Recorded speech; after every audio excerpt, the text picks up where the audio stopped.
Late काहे कैलू programme में,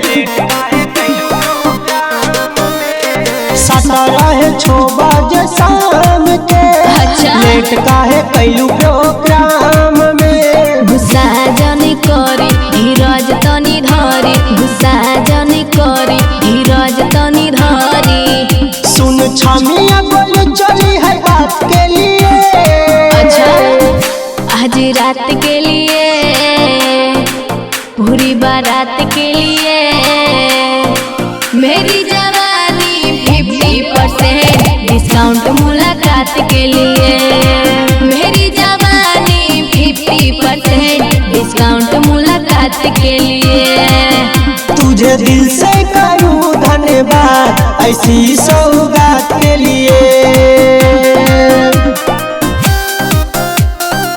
मेरी जवानी 50% डिस्काउंट मुलाकात के लिए। तुझे दिल से करूँ धन्यवाद ऐसी सौगात के लिए। लेट आइल बारू तो ओवर टाइम करा, सीना से राइफल दूर जनी कर। समझे क्या, समझे क्या। लेट आइल बारू तो ओवर टाइम करा। सीना से राइफल दूर जनी कर। अब सन के ला माथा एकर माथ के लिए।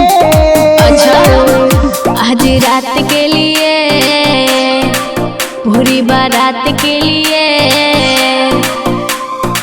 मेरी जवानी 50% डिस्काउंट मुलाकात के लिए।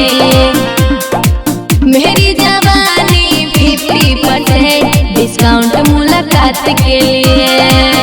तुझे दिल से करूँ धन्यवाद ऐसी सौगात के लिए। अच्छा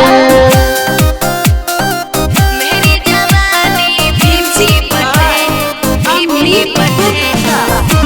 डिस्काउंट मुलाकात के लिए।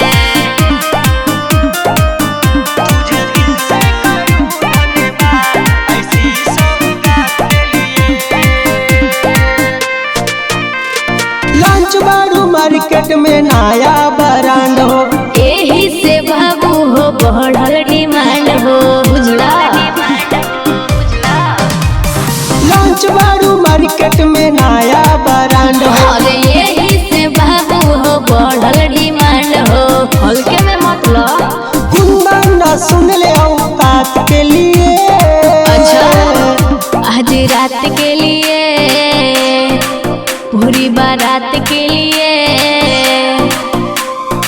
मेरी जवानी 50% डिस्काउंट मुलाकात के लिए। मेरी जवानी 50%